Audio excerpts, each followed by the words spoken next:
Mga Salmo 61. Patalinghugi ang akong pagtuaw o pag-ampo o Dios.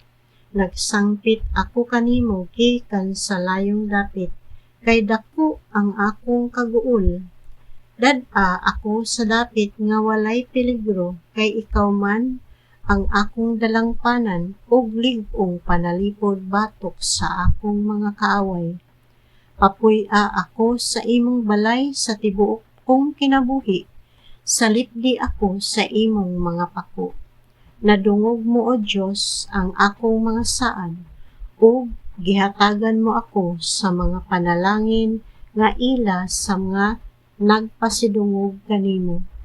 Lugwayi ang kinabuhi sa hari, ug buhia siya hangtod sa kahangturan. Maghari unta siya kanunay diha sa imong presensya o Dios. Panalipdi siya sa imong gugma nga walay paglubad ug sa imong pagkamaunungon.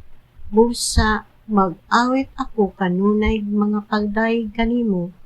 Inighalad ko adlaw-adlaw sa gisaad ko kanimo.